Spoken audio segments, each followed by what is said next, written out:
What's up, EV Clan? Alex Espion here, and welcome back to the next episode of the Pokemon Gold Randomizer Nuzlocke. In today's episode, we are going to be taking on the next gym leader, who is Morty. And as you can see by looking at my team, and I'm sure the grinding montage that I put in right before this, I hope I edited that in. If I didn't, that would be really awkward, but I'm sure I will. But yeah, I did some grinding in between episodes, and I got Judy up to a solid level. I know that I said previously that I would be keeping Venonat on the team until they evolved, and I wouldn't be replacing them with Judy just yet. But I actually looked up how long it takes Venonat to evolve, and it said level 31, and I was like, that's nuts. I am not using a Venonat till it's level 31. That is a lot of time. That is going to take a lot of time to get it up to that level. I just don't have that patience. I thought since it was a bug type, it was going to evolve really quickly, but it didn't end up, like, evolving all that quickly, apparently. Level 31 is much longer than I'd be willing to wait for a Pokemon that is, like, decent to use. So, where exactly is the gym in this town? I don't actually know.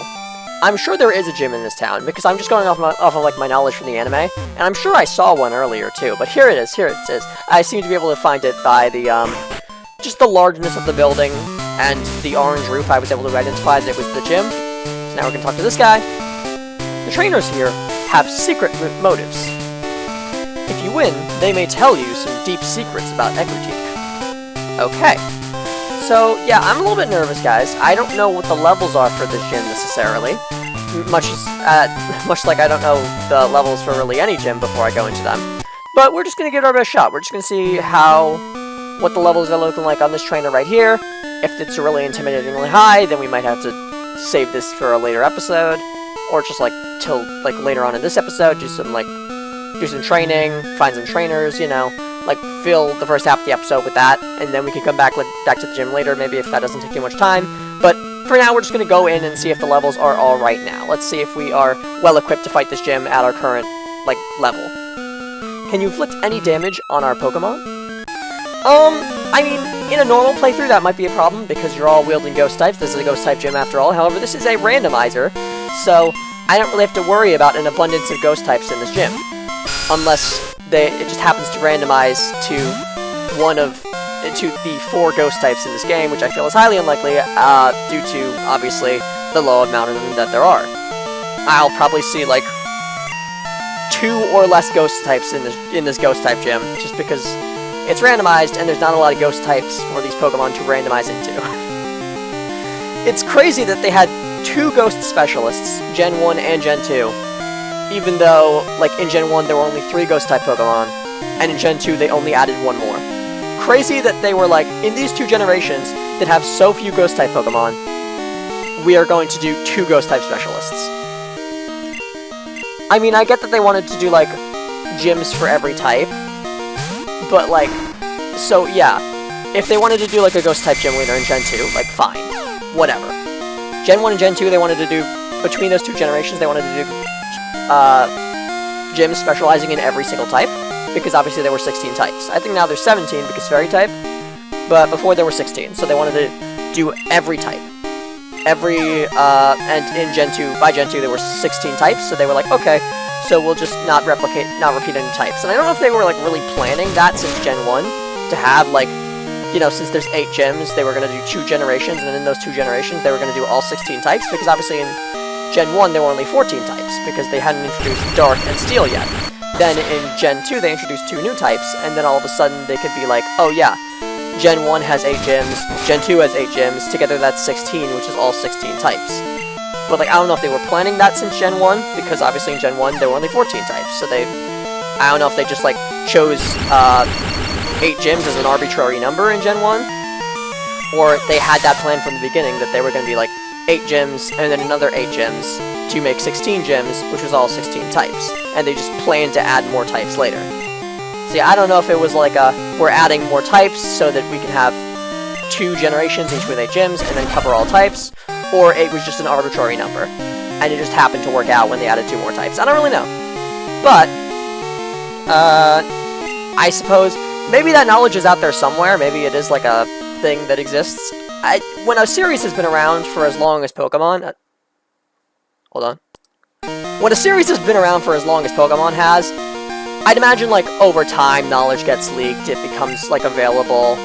You get, like, a lot of trivia, like, facts about how things were created.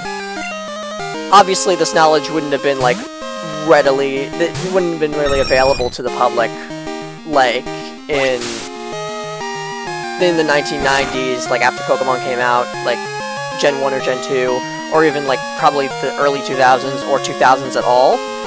But, like, maybe 2010s, this knowledge became available, or maybe just, like, 2020s. I don't really know.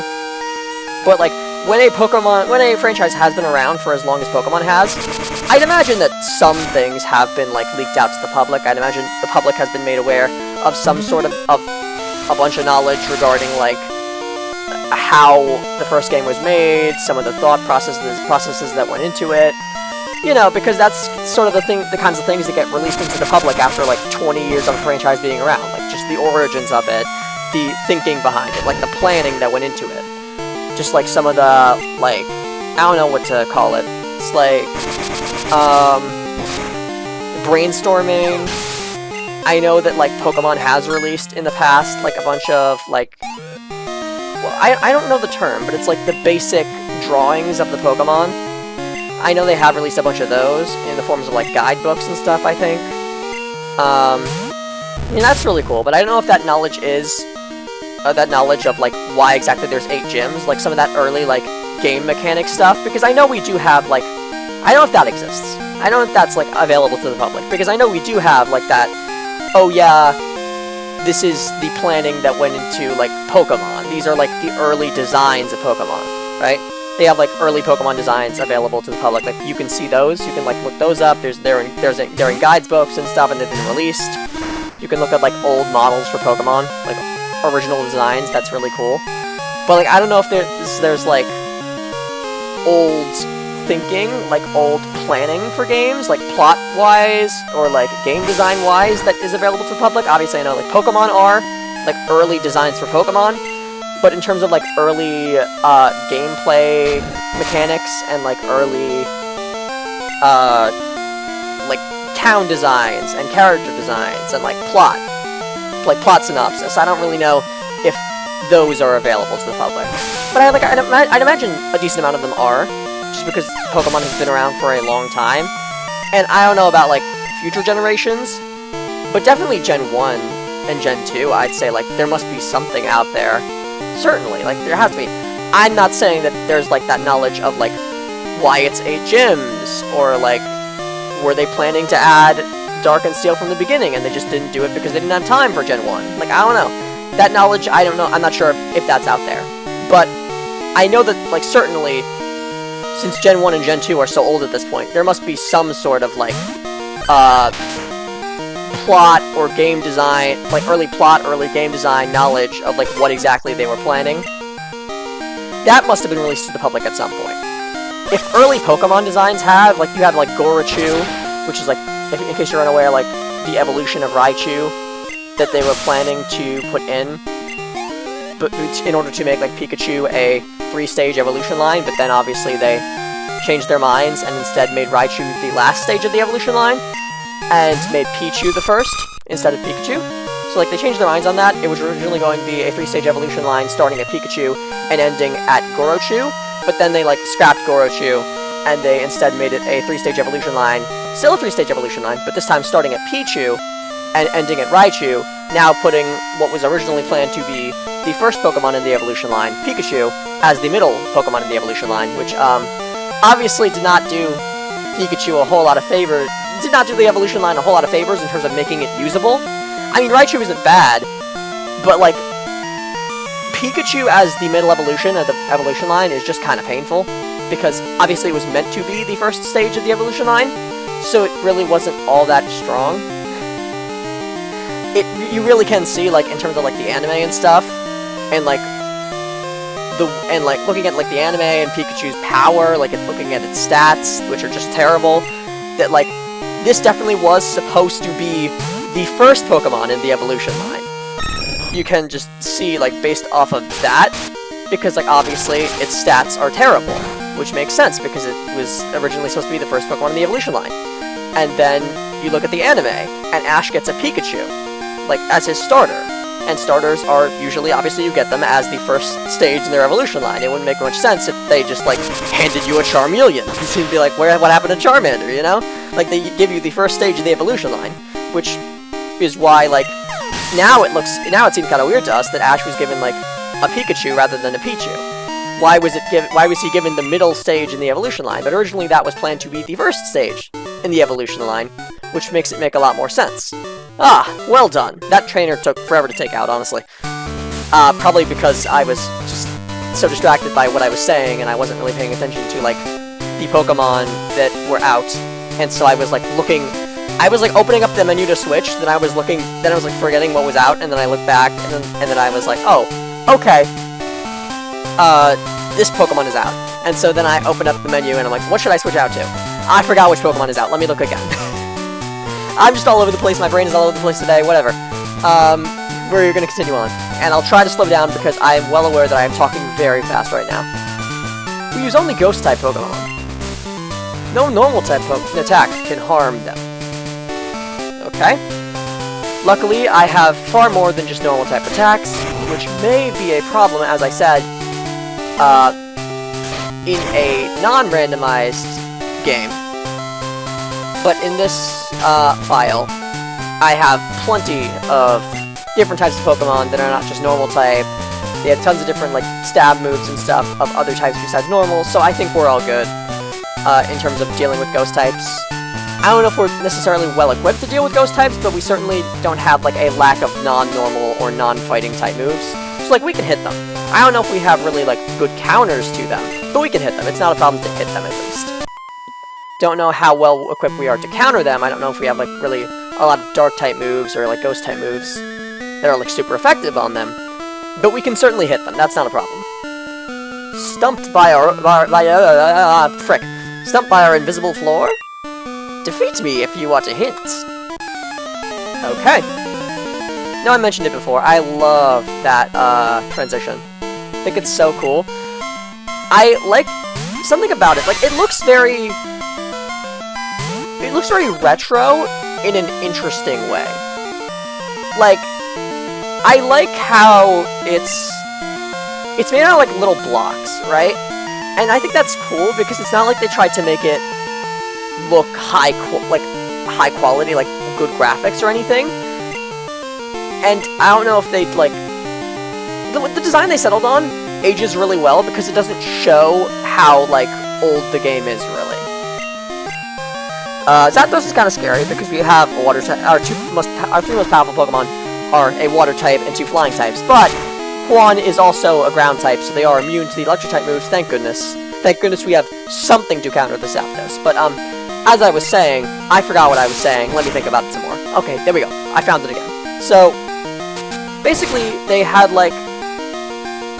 It's a very old animation, you know, but it doesn't seem to age very badly, just because they really leaned in on the idea of it being, like, low pixel count.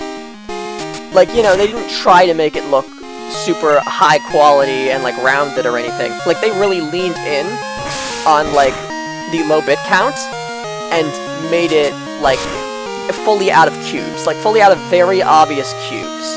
Like, they didn't try to make a Pokeball that looked, like, super rounded or, like, high definition or high resolution or anything. They made it out of cubes. Like, very deliberately out of cubes, so that, like, it doesn't age really badly. Like, you don't look at it and say that's bad graphics, because it seems very intentional that it's made out of cubes, you know? Like, you don't look at it and you're like, I can see the pixels, because really it is just made out of gigantic pixels. It is made out of big old cubes. So, like, the fact that you can count the pixels on it doesn't really make a difference, because it looks more like an aesthetic choice. It looks more like a design choice than, like, a flaw in design, like a limitation of the technology. Looks less like a limitation of the technology and more just like a design choice. So it's really taking advantage of the fact that there are, like, very little pixels to work with, and using that to make a design that looks good regardless, which I think is really cool. Like, the design doesn't have a lot of pixels. Sure, we don't have a lot of pixels to work with, but the design at the same time doesn't age badly because it is meant to look like blocks.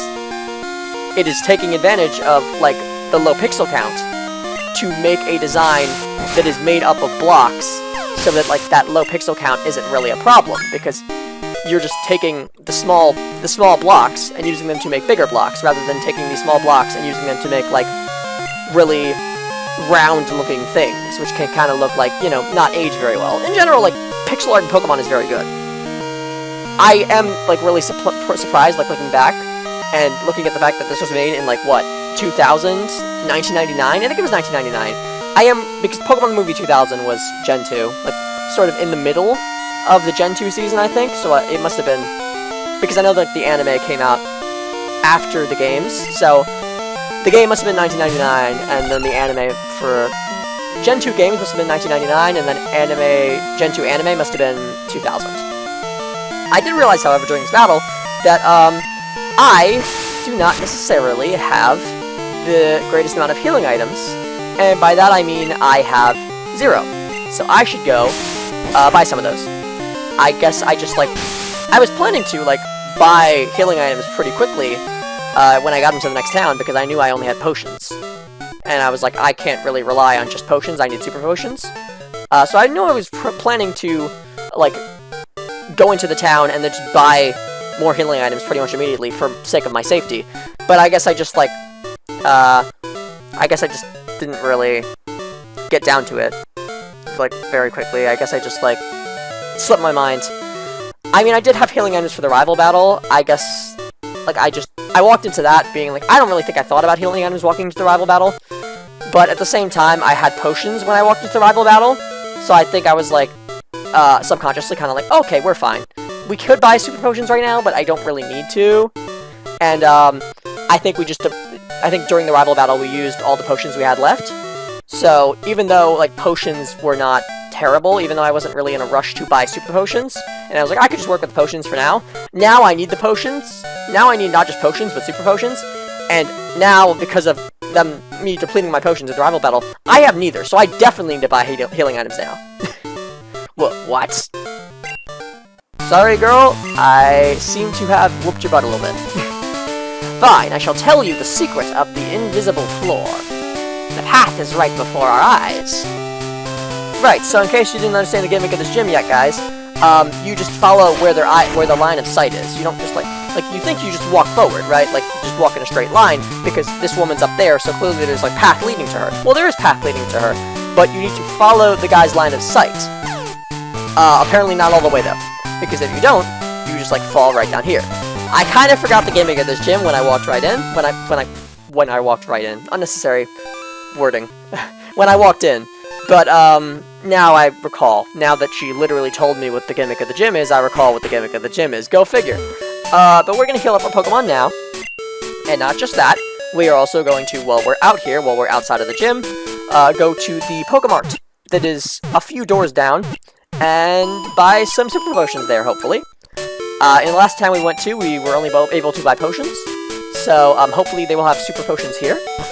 I'd imagine, though, since we were able to buy super potions in towns before this, that we will also be able to buy super potions here, because, and the only reason why we were only able to buy potions in that last town we went to buy stuff, and bought stuff in, is because that was a town before they were selling super potions. That was the first town in the game with a gym in it, so now it makes sense that now we're going to a town that is much later in the game, where we are supposed to be at this point in the game, since we could buy potions in earlier towns, super potions in earlier towns, I mean, super potions. We'll be able to buy super potions in this town, and we can. That is good. If only they did, like, the Premier Ball thing, but with potions. That'd be really convenient. You know how you get, like, you buy 10 Pokeballs and you get a Premier Ball? What if you bought 10 potions and you got, like, a Premier Potion? That's silly. That's, like, a silly idea, but, like, it sounds silly. Like, what's a Premier Potion? What does that even mean? But, like, if you think about it, what does Premier Ball even mean? Like, honestly, kind of a stupid idea to begin with. I'm just applying it to potions. I'm just applying a stupid idea to potions. And it sounds stupid because we're so used to, hearing it with Pokeballs, but, like, it only sounds normal because we heard it with Pokeballs so much. We've heard it for Pokeballs since the beginning of the franchise. So, like, now I'm applying it to potions and it sounds weird. But in general, the idea was just kind of stupid to begin with. It was just kind of weird to begin with. So, like, why is it so weird me applying it to potions? It kind of makes sense if you think about it. Like, if you're getting one free Pokeball with every purchase of 10 Pokeballs, why would you not get one free potion with every purchase of 10 potions? Makes sense. Like, think about it. It makes sense. I spent the spring with my Pokemon. Then, summer, fall, and winter. Then, spring came again. We have lived together for a long time. Good to hear. I'm glad you and your Pokemon have been having a lovely little life together. Unfortunately, it seems I'm about to end it, is what I would say if you were doing a Nuzlocke, but you're not. So your Pokemon will not die, I will simply faint them, you can go to the Pokemon Center, everything will be alright.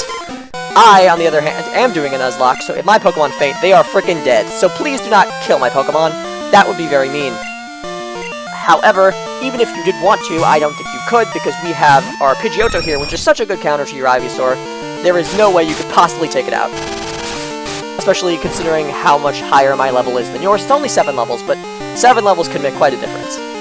So, let's see how quickly we can take this down. I'm predicting 2 hits. 2-hit KO.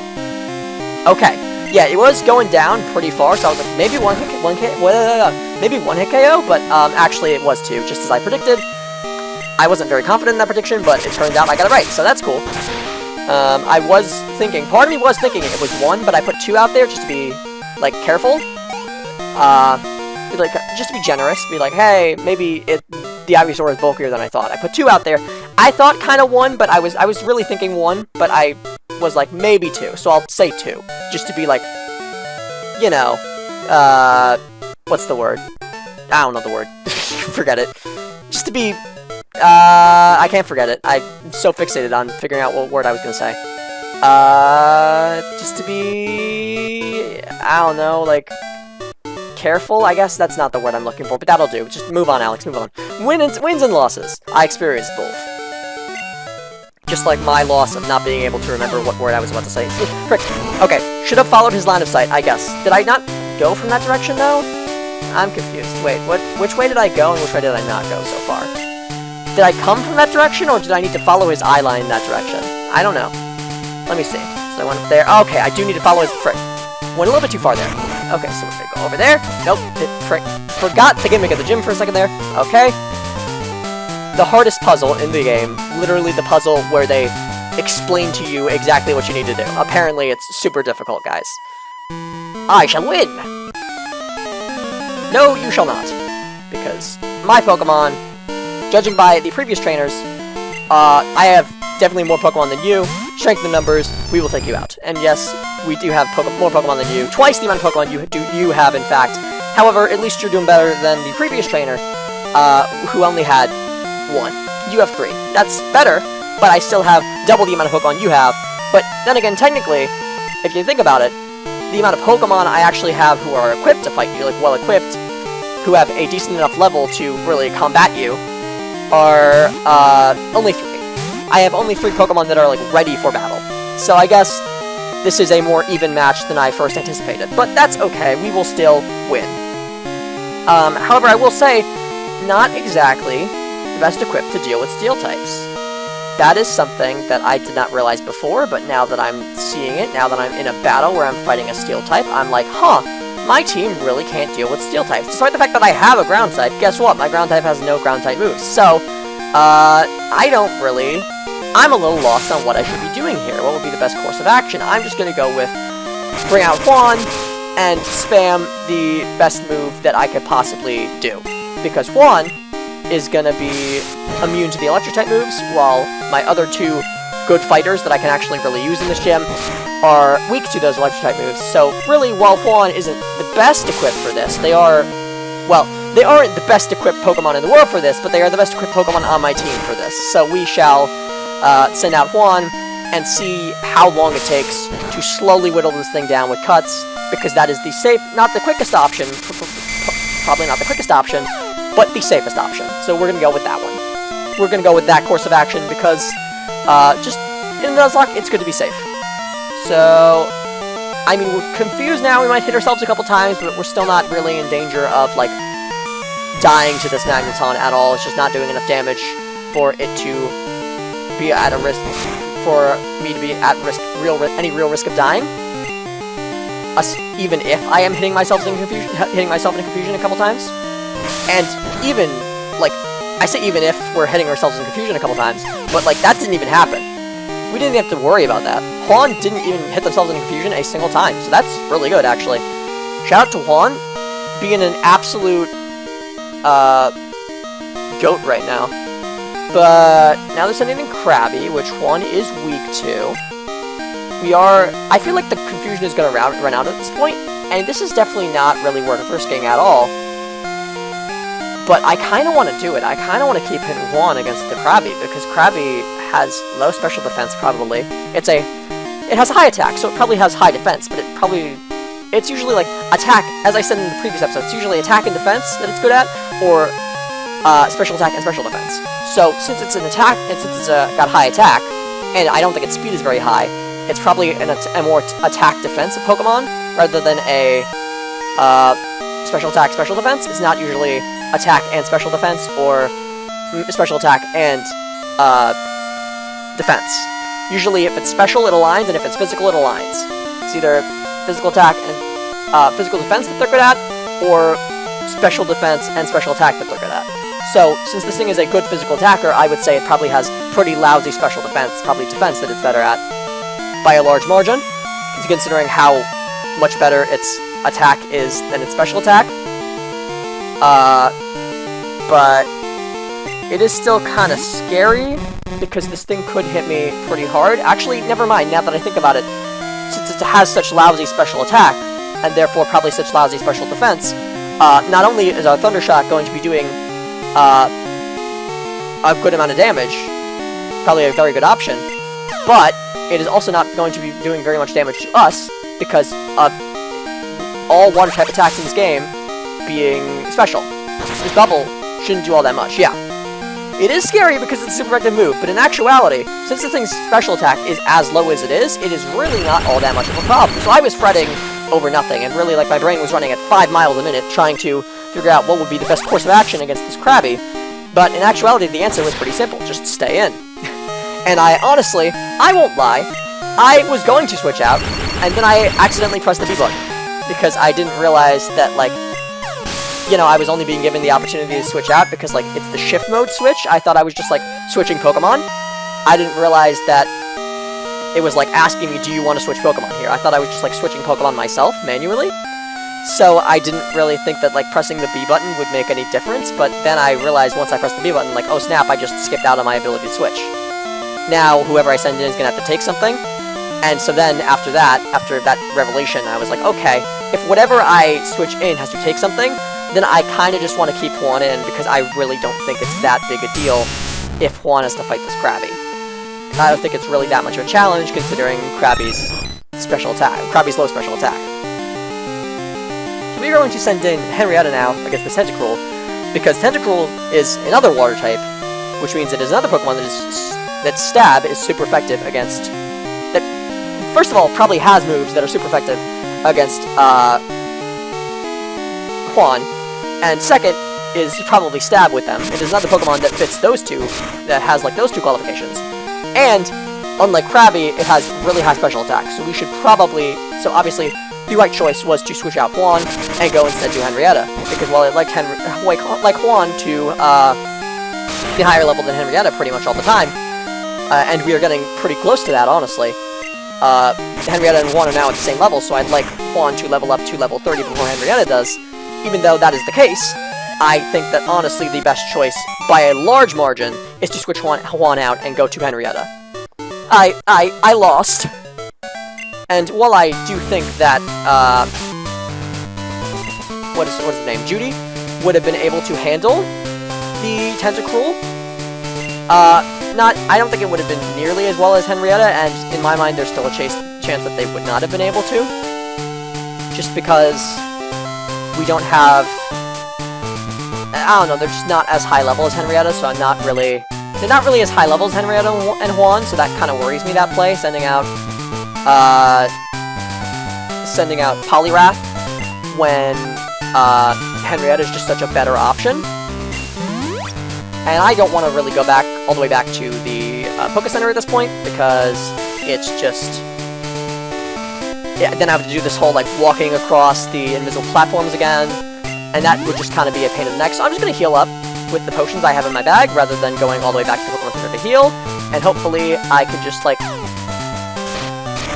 Well, I guess I could have just gone back to the Pokemon Center, because effectively now I'm all the way back at the gym anyway, and I have to do the stupid puzzle again anyway. So, like, why did I even just heal up? Why did I even just use the potions in my bag when I was going to go back to the beginning of the gym anyway, and therefore be able to just, like, walk right out and heal at the Pokemon Center anyway?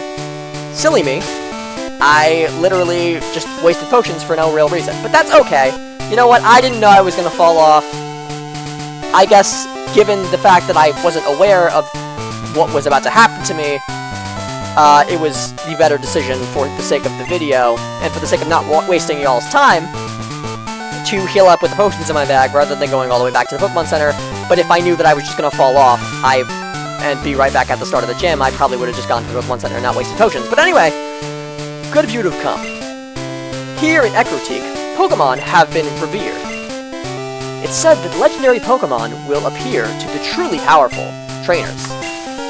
I believe that tale, so I have secretly trained here all my life. As a result, I can now see what others cannot. Just a bit more. With a little more, I could see a future in which I meet the legendary Pokemon.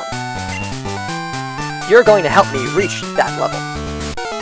Okay, so now we're getting the lore, now we're getting, like, the in-game explanation as to why, in the anime, Morty is such, like, a legendary Pokemon fanatic, because in the anime, he's telling Ash all about the legendary Pokemon. And when I watched the anime, I really didn't realize, like, wow, Morty is kind of obsessed with, like, the legendary Pokemon of his town. And I mean, I guess, who wouldn't be? It's a legendary Pokemon, like, that's crazy. But, like, we're gonna go for the submission. It's gonna do quite a bit of recoil, because I'm sure we're gonna one-shot, but, it's not gonna do nearly enough to kill us or anything. I think we should be above half health. Yeah. It did not do all that much, honestly. It did not do nearly as much as I thought it would, so that's fine. I was expecting, since we were doing so much damage to that thing, we were gonna be one-shotting it, obviously, because of our high attack and the fact that it's super effective. I was expecting that we were gonna be, like, in real trouble in terms of, like, how much recoil we were gonna take, but actually it did not end up being all that much, just because I guess Smeargle does not have a lot of health for it to do back to us in recoil. Recoil is not really dependent on how much of the HP bar you destroy, but really more dependent on how much health you take away from the opposing Pokemon. So I guess, like, while we one-shotted him, and that's a lot of his health bar just doesn't have a lot of health in it. So I guess that, like, submission really doesn't matter. Really isn't going to do all that much damage in recoil, even though we're one-shotting him, just because that one-shot really didn't take off a lot of health, just because he didn't really have a lot of health. But Judy is putting in some fine work here, one-shotting both of their first two Pokemon. However, now Judy definitely needs to switch out, because Judy is a fighting type, and they're sending in an Aerodactyl, which is a flying type. So, we are going to now go to Quan, which, obviously is a flying type, which means the rock moves that it's going to use would be super effective. Except I think that ground resists rock, so I don't think it will be super effective. Instead, I think it will just be neutral. And even if it does not, they are probably still our best option, because at least while they would be weak to the Aerodactyl's stab flying type moves, just like any other Pokemon we have on our team, at least they have a move that is super effective against the Aerodactyl in the form of Thunder Shock, which I would have liked, obviously, if we had a better electric type move, because that really does not do a whole lot of damage, even though it is super effective. I was expecting it not to do a lot of damage, and then it somehow did even less than I was expecting, still. So, hey, at least we got the Paralysis, that's good. At least there's some reason why we should be using this Thunder Shock. Honestly, I think that Cut might do more damage, but I'm just gonna bet on the fact that the super effective move would be the best option, because a lot of the time it is. It's no wonder it's called super effective. It is usually the move that is the most effective, hence the name.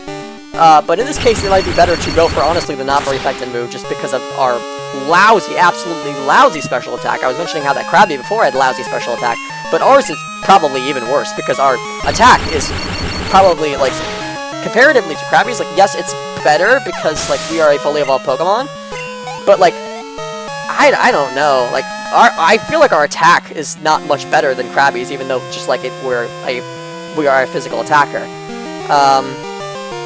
What are they sending in? A Gramble. I don't think it actually told us what it was sending in before, what he was sending in before I asked what he was sending in, so I don't think there was really much reason for me to ask what he was sending in, because we just hadn't had that knowledge yet. I shouldn't have said, like, oh, what are you sending in again? Because I don't think it had told us yet, but that's okay.